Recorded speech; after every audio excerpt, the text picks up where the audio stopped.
새내기들을 위해 오늘도 어김없이 찾아왔습니다. 저는 미디어 커뮤니케이션학과 김인영입니다. 네, 안녕하세요. 저는 미디어 커뮤니케이션학과 김예승입니다. 네, 저번 주에는 저희가 대학생의 주거 방식에 대해 한번 얘기를 해봤는데요. 이번에 혹시 어떤 주제로 저희가 한번 얘기를 해볼까요? 네, 이제 저희가 정말 개강을 코앞에 두고 있잖아요. 아무래도 새내기분들이 대학 처음 이제 입학해서 밥은 어떻게 먹어야 될지, 내가 친구 없어서 막 혼밥하진 않을지 이런 많은 걱정들을 갖고 있을 것 같은데, 그래서 오늘은 저희 선배 둘이서 건국대학교에서 어떻게 식사를 해결할 수 있을지 식사에 대한 이야기 나눠보려고 합니다. 네, 특히 저희 건대 같은 경우에는 상권이 좋아서 아무래도 밥 먹기도 편하기도 하고 또는 이제 맛있는 것도 많이 있어서 하지만 너무 많다 보니까 저희가 어떤 게 맛있는지 어떤 게 또 가성비가 좋은지 이거에 대해서는 모르는 정보가 많을 수 있어서 저희가 한번 속 시원하게 얘기해 드릴까 합니다. 네, 첫 번째로 학식에 대해 이야기 나눠볼 텐데요. 아무래도 저렴한 가격으로 든든하게 한 끼를 먹기에는 학식만 한 게 없죠. 그쵸? 아무래도 저도 학교를 다닐 때 특히 학식을 좀 많이 먹었던 기억이 있어서 제일 중요했던 거는 아무래도 저희가 이제 대학생이다 보니까 돈이 많이 없잖아요. 그래서 가성비적인 부분으로 많이 찾으려고 하다 보니까 학식을 많이 찾는 경우도 있고, 작년에 저희 학생회관에 있는 식당이 이제 리모델링 돼가지고 오픈을 해서 되게 학생들한테도 많이 맛있는 음식으로 알려졌고요. 그래서 저는 개인적으로 학식 먹는 거는 굉장히 추천하는 바입니다. 혹시 예승 후배는 많이 먹으셨나요, 학식을?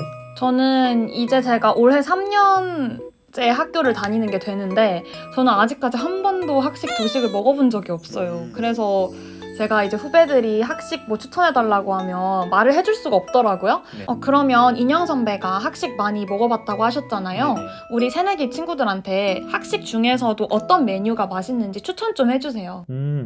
저는 개인적으로 도서관에 이제 밥이든든이라는 브랜드가 있는데 거기서 이제 직화구이라는 메뉴가 있어요. 거기다가 이제 체다 치즈를 추가해서 먹으면은 정말 그때만큼은 도서관에서 제일 맛있는 메뉴라고 생각을 하고요.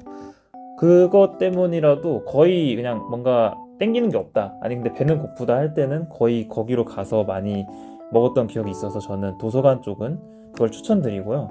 학생회관 쪽에는 아무래도 여러 가지 브랜드가 많이 있기도 하고 거기서는 그냥 되게 골라 먹으시면 되지만 저는 개인적으로 일식도 되게 잘 돼 있고 또 마라탕도, 저도 마라탕을 좋아하는데 마라탕이 되게 잘 돼 있어서 개인적으로 마라탕과 돈가스를 추천하는 바입니다. 그러면 새내기 친구들은 학식과 도식의 가격대를 잘 모르잖아요. 네네. 가격대가 대충 어느 정도인지도 말씀해 주시면 좋을 것 같아요. 학식의 경우에는 거의 3,000원에서 6,000원 사이의 가격으로 많이 형성이 돼 있어서 웬만하면 학교 주변에 있는 밥집보다는 되게 싸기도 하니까 더 많이 이용하는 것 같기도 하고, 특히나 그 가격에 비해서는 맛있게 그나마 나오는 편이어서 엄청 맛있지는 않지만 그래도 그만큼의 퀄리티를 보장할 수 있기 때문에 개인적으로 가격도 괜찮은 것 같습니다. 네, 인영 선배의 추천을 받아서 저도 올해는 꼭 학식 도식에 도전해 보도록 하겠습니다. 다음으로 아마 우리 새내기분들이 가장 궁금해할 건대 맛집을 추천드리려고 하는데요. 우리 건대는 주변 상권이 굉장히 발달되어 있는 편이라서 정문뿐만 아니라 중문, 후문에도 숨겨진 맛집이 정말 많잖아요. 먼저 인영 선배가 새내기들에게 추천해주고 싶은 맛집이 있다면 몇 가지 말씀해 주세요. 저는 후문부터 얘기하면은 후문 쪽에 이제 가츠시라는 돈가스 일식집이 있는데요. 제가 새내기 때부터 많이 먹었던 곳이기도 하고 돈가스의 퀄리티나 아니면은 메뉴들이나 이런 것들이 되게 좋았어서 자주 이용했던 곳이기도 했었고요. 그래서 일식적으로 많이 가고 싶다 하면 가츠시를 추천드리고, 그냥 뭔가 학교 수업 끝나고 이제 점심시간에 뭔가 먹기 애매하다, 그냥 아무거나 먹고 싶다 할 때는 위락밥집 같은 데나 아니면 알촌 같은 데도 많이 먹었던 기억이 있는데, 그래도 후문 중에서는 되게 맛있게 먹었던 기억이 있어서 저는 이 세 곳을 추천드립니다. 그리고 중문으로 가게 되면 이제 제가 건국대 이제 건대 상권 내에서 먹어봤던 것 중에 제일 맛있었던 데는 이제 시옹스라고 이제 토마토 계란 덮밥집이 있어요. 근데 그것 되게 그냥 저는 토마토 이런 걸 별로 좋아하진 않았었는데 가서 먹을 때 진짜 맛있어가지고 가끔씩 뭔가 후배들 밥 사줄 때나 이럴 때는 가서 많이 사주기도 하고 저도 몰래 먹기도 했던 그런 곳이었고요. 그 다음에 추천하는 곳은 가성비도 좋고 이제 맛도 괜찮은 샤브로 21이라는 이제 샤브샤브 집이 있는데 분위기도 괜찮고요.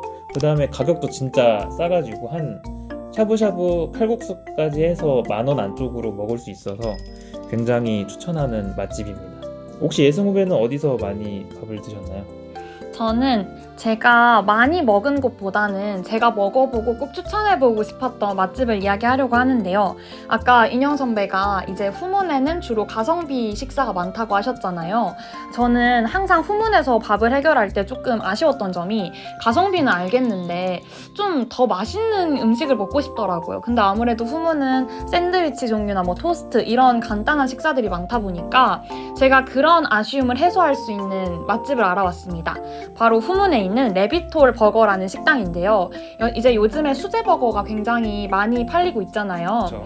후문에도 유일하게 있는 수제버거 맛집이에요. 근데 여기가 가격대도 한 10,000원 정도면 든든하게 먹을 수 있고 감자튀김이랑 해서 이렇게 세트로 판매를 하고 있어서 종류도 굉장히 다양하고 음식 퀄리티도 정말 높더라고요. 그래서 우리 건대생 커플분들이 데이트를 하기에도 나쁘지 않은 곳이다 라고 추천드리고 싶고요. 그리고 이제 중문으로 넘어가면 굉장히 다양한 식당들이 있는데 첫 번째로는 포비라는 곳을 추천드리고 싶습니다.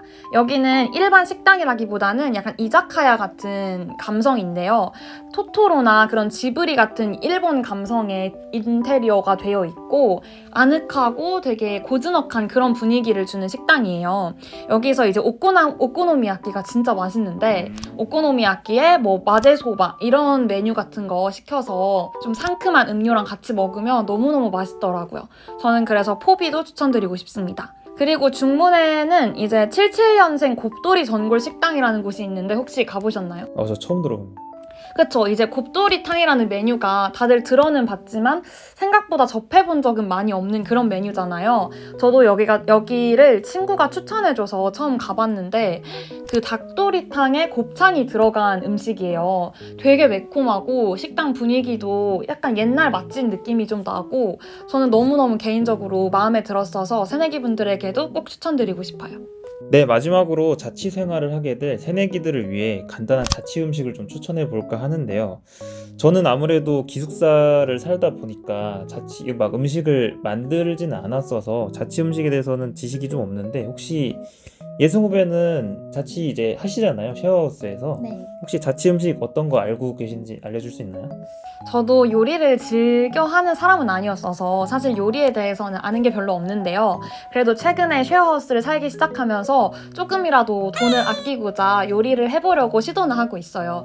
제가 최근에 그래서 요리를 시작하는 단계에서 느낀 점이 자취를 하거나 쉐어하우스를 살게 되면 무조건 냉장고에 계란을 많이 사놔야 됩니다. 생각해보세요. 뭐 김치볶음밥, 간장 계란밥, 혹은 뭐 치킨 마요 덮밥 우리가 흔히 집에서 해먹을 수 있는 간단한 음식들에는 다 계란이 필수적으로 들어가거든요. 그래서 내가 별다른 요리 스킬이 없다고 해도 계란만 구울 줄 알면 거기다가 치킨 추가하면 치킨 마요 덮밥이고 뭐 간장 뿌리고 참기름 넣으면 간장 계란밥이고 이런 식으로 다양하게 활용을 할 수가 있기 때문에 저는 자취생분들 꼭 냉장고에 계란을 많이 사놓으셔라 라고 말씀드리고 싶어요. 그리고 제가 최근에 저도 알게 된 꿀팁이 한 가지 있는데요. 그 다시마 육수 큐브라고 해서 혹시 아세요? 처음 들어봅니다. 그쵸? 저도 이걸 최근에 처음 알게 됐는데 엄청 조그만한 크기로 다시마 육수를 이렇게 응축시켜 놓은 큐브가 팔아요. 그거를 이제 넣고 물만 부으면 정말 우리가 일반 가정집에서 먹는 그런 다시마 육수가 된단 말이에요. 그럼 거기다가 이제 만두를 넣으면 만둣국이 되고 떡을 넣으면 떡국이 되고 면을 넣으면 국수가 되고 이런 식으로 간단하게 다양한 음식들로 활용할 수 있어서 저는 다시마 육수 큐브도 한 번쯤 도전해 보시는 거는 나쁘지 않다고 생각합니다.